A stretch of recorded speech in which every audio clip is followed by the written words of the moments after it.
बफ special, skylark का वादा, सेहत और लाभ सबसे ज्यादा। 2 साल बाद बद्रीनाथ व केदारनाथ की यात्रा पर बद्री केदार समिति के पूर्वाध्यक्ष श्री अनुसुईया प्रसाद भट्ट जी ने बताया कि तीर्थटन व पर्यटन कैसे प्रभावित हुआ पिछले 2 सालों से व कैसे इसमें सुधार हो रहा है। सुनिए इस वार्ता में उन्होंने क्या बताया।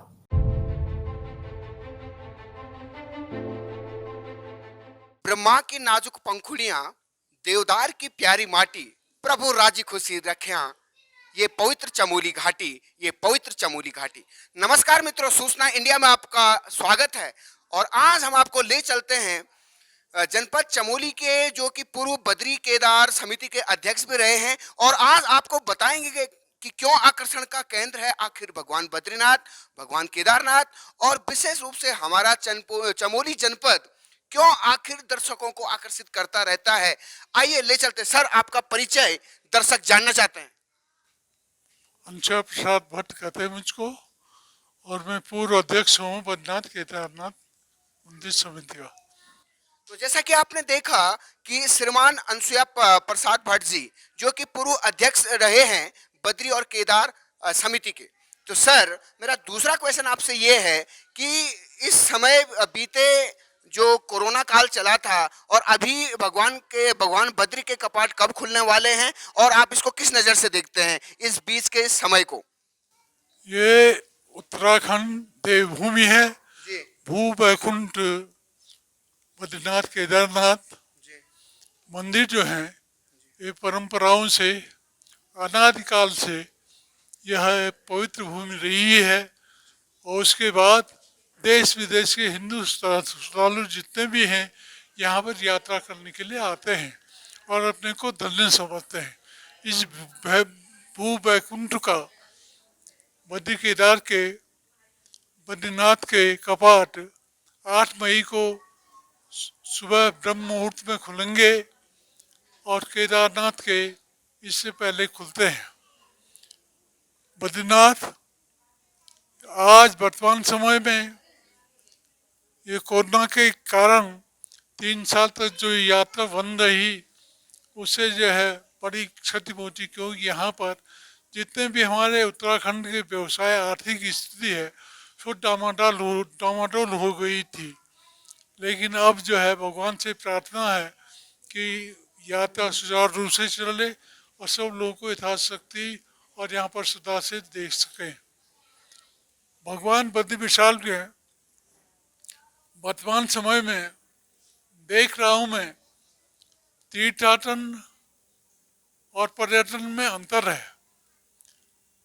पर्यटन आराम और विलासिता के लिए पर्यटन बनता है, और तीर्थाटन जो होता है वो अपनी साधना और योग शक्ति और लगन से जो है तीर्थ पे लोग यात्रा पे आते हैं। लेकिन वर्तमान समय में परिस्थितियाँ ऐसी हों या समय ही ऐसा हो कि उसको पर्यटन और तीर्थाटन को दोनों इकट्ठे लेकर के देवभूमि का अस्तित्व थोड़ा कुछ उस पर आस्था पर कुछ निर्भर है। लेकिन वर्तमान में सरकार का पूरा ध्यान यात्रा पर है, तीर्थाटन पर भी है और पर्यटन पर भी। मेरा अनुरोध है कि तीर्थाटन की जगह पर्यटन को, जो हमारे धार्मिक स्थल हैं बद्री केदार और चारों धाम होते हैं, चारों धाम तो अलग से हैं, लेकिन जो चारों धाम के रूप में कह रहे हैं उसको इस रूप में लें कि यात्रा के कहीं पर ऐसा हो कि तीर्थाटन में के इस प्रभाव में पूरा जो हमारा जो ये आस्था के जो केंद्र हैं ये प्रभावित न हो। तो बहुत अच्छी बात आपने बताई कि 8 मई 2022 को खुलेंगे भगवान बद्री के कपाट, और बताया कि हमारी जो सरकारें हैं वर्तमान में ये किस दृष्टि से अपनी यात्रा को देखती हैं। एक और तो तीर्थाटन की बात करती हैं और दूसरी ओर पर्यटन की बात करती हैं। और श्रीमान अनुसुईया प्रसाद भट्ट जी ने बताया कि वर्तमान में पर्यटन की भी आवश्यकता है, लेकिन तीर्थाटन को हमें भूलना नहीं चाहिए, जैसे आपने अपने शब्दों में बताया। सर, मेरा एक अंतिम क्वेश्चन आपसे ये है कि जो अभी जो यात्री हैं जो आने वाले हैं, तो आज के दौर में जो आधुनिकता का युग है, तो हमें अपने जो ये धाम है इनको पर्यटन की दृष्टि से और कैसे मतलब और भी चीज़ों को विकसित करने की आवश्यकता है, और किस तरीके से हम अपने धार्मिक चीज़ों को बचा सकें। सर्वप्रथम ये है कि जो हमारे संस्कार हैं, जो तीर्थाटन में जो जो हमारे कहा गया है, उसको और पर्यटन में सामंजस्य होना चाहिए।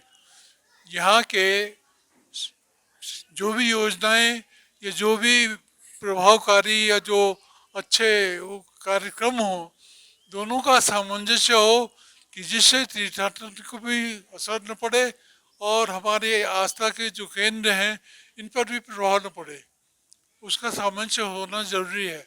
यहाँ के जो भी योजनाएं या जो भी प्रभावकारी या जो अच्छे वो कार्यक्रम हो, दोनों का सामंजस्य हो कि जिससे तीर्थाटन को भी असर न पड़े और हमारे आस्था के जो केंद्र हैं इन पर भी प्रभाव न पड़े, उसका सामंजस्य होना जरूरी है। तो बहुत बहुत धन्यवाद आपका। आपने बताया कि जब तक सामंजस्य वाली स्थिति उत्तराखंड के अंदर पैदा नहीं हुई, तब तक हम अपनी यात्राओं को एक अच्छे तरीके से सुव्यवस्थित नहीं कर सकते हैं।